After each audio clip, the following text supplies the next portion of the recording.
Shalom warga kerajaan, selamat pagi. Kita berjumpa kembali di hari Kamis tanggal 8 Februari. Hari ini pembacaan Alkitab tahunan kita hari ini dari 1 Petrus pasal yang kedua dan dari Keluaran pasal yang ke-19 sampai dengan Keluaran pasal yang ke-20. Bapak Ibu Saudara, bagaimana yang sudah mengikuti ibadah tengah minggu kemarin?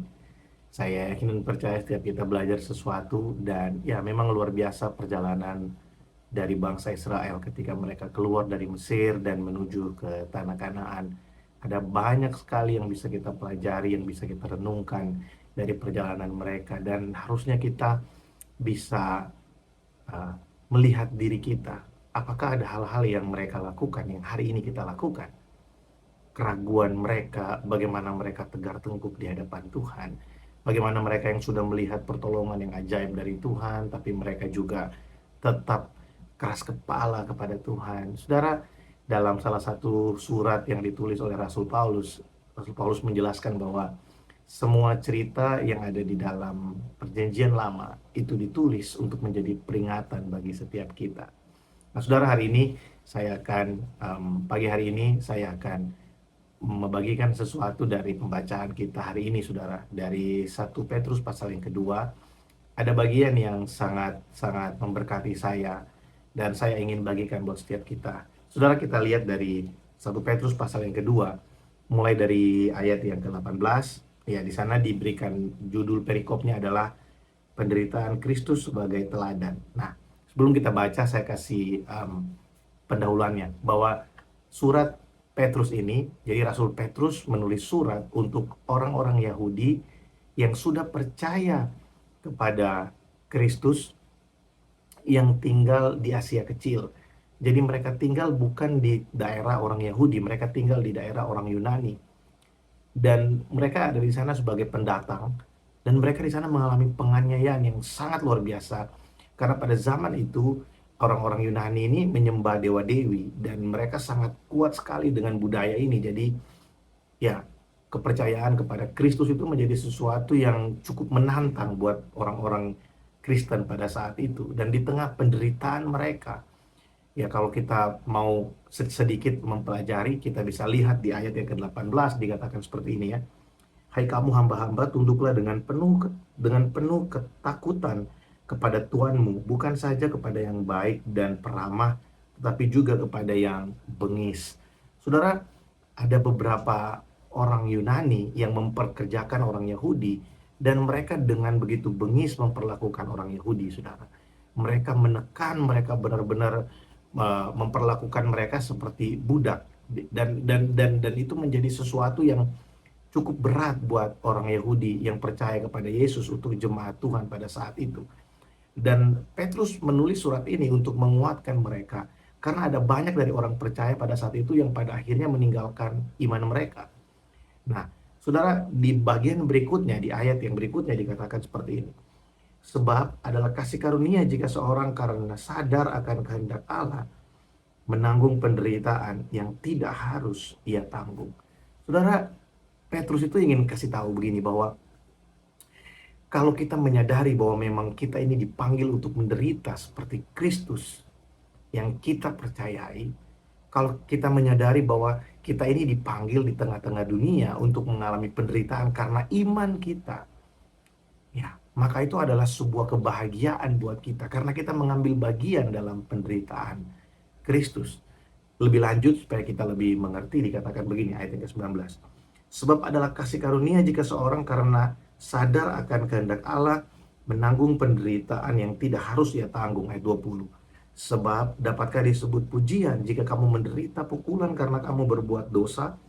Tetapi jika kamu berbuat baik dan karena itu kamu harus menderita, maka itu adalah kasih karunia pada Allah. Ayat 21, ini yang menjadi inti pemberitaan dari Rasul Petrus, dikatakan seperti ini. Sebab untuk itulah kamu dipanggil, karena Kristus pun telah menderita untuk kamu dan telah meninggalkan teladan bagimu supaya kamu mengikuti jejaknya. Saudara, kalau kita menderita karena kita melakukan dosa, ya itu wajar, saudara. Ya, hukuman itu pasti akan menjadi bagian dari setiap kesalahan. Tapi kalau kita melakukan apa yang benar, kita percaya kepada Allah, kita beribadah kepada Tuhan, Dan karena kita melakukan apa yang kita percayai, karena kita beriman ini, kita mengalami sesuatu yang tidak baik atau penganiayaan buat kita, maka Allah lah yang akan menunjukkan kasih karunia-Nya bagi setiap kita. Hari ini mungkin kita tidak ada di konteks yang sama persis dengan apa yang dialami oleh orang-orang Yahudi yang menjadi tujuan dari surat Rasul Petrus. Mungkin kita bekerja di kantor yang bosnya baik, kita bekerja di perusahaan atau di rumah yang atasan majikan kita baik. Tapi mungkin penderitaan yang kita alami di bagian yang lain. Karena kita percaya kepada Tuhan, karena kita adalah orang percaya, karena kita adalah orang yang mengikuti kebenaran, maka ada banyak batasan-batasan dalam hidup kita yang harus kita jaga. Kita menjaga perkataan kita menjaga cara kita berhubungan dengan orang lain, cara kita membangun hubungan dengan orang lain. Semua itu kita lakukan dan mungkin menjadi penderitaan buat kita.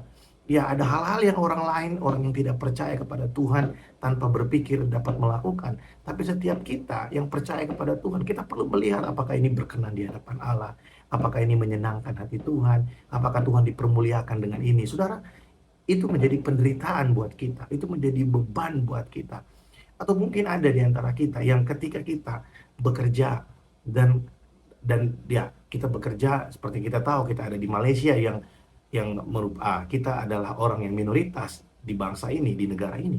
Dan kemudian karena kita tidak sekepercayaan dengan orang-orang pada umumnya, maka kita diperlakukan berbeda, kita diintimidasi. Saudara, itu adalah satu penderitaan yang kita alami karena iman kita. Dan ada kabar baik buat kita. Kristus juga mengalami hal yang sama. Jadi waktu kita mengalami penderitaan karena iman kita, sebenarnya kita sedang mengalami kasih karunia Allah. Karena ini saudara, Tuhan tidak pernah meninggalkan kita. Dia tidak membiarkan kita menderita sendirian.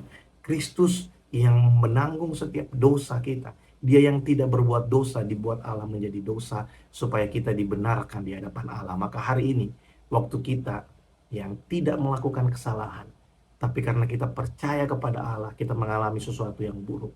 Allah yang akan memberikan kita kekuatan. Allah yang akan memberikan kita penghiburan. Allah yang akan memberikan kita kemampuan untuk kita bisa terus bertahan di hadapannya. Bahkan saudara, kalau ada beberapa orang yang karena imannya mereka harus kehilangan nyawanya. Firman Tuhan berkata, kita waktu ketemu, waktu kita berpisah dari bumi ini, kita ada bersama-sama dengan Dia. Saudara, saya punya satu keyakinan yang kuat bahwa kalau kita tahu kemana kita akan pergi setelah kita hidup di dunia ini, maka tidak ada yang menakutkan bagi kita.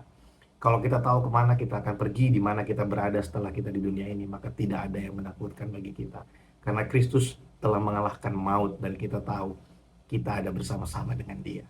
Saudara, biarlah perenungan pagi hari ini menjadi berkat bagi setiap kita. Mari kita tetap kuat dalam pengharapan, tetap kuat dalam pengiringan kita di dalam Tuhan. Dan saya rindu berdoa bagi setiap kita jemaat Tuhan. Mari kita berdoa. Bapak, terima kasih buat pagi ini. Bersyukur untuk firman-Mu yang luar biasa, yang menolong kami, yang menegur dan menguatkan kami. Hamba berdoa memberkati umat-Mu pagi hari ini Tuhan. Mungkin di antara kami ada yang sedang mengalami ketakutan, mengalami bencana, mengalami intimidasi. Aku berdoa biarlah Roh Kudus berikan kami kekuatan, berikan kami kemampuan, supaya kami terus bersukacita dan berpengharapan di dalam Engkau. Aku berdoa Tuhan, kuatkan yang lemah, bangkitkan iman kami melalui setiap firman yang kami baca setiap hari, melalui saat kami bersaat teduh. Ya Roh Kudus, biar Engkau datang menjumpai kami, memberikan kekuatan dan pengharapan yang baru bagi setiap kami. Terima kasih Bapa, berkati umat-Mu hari ini.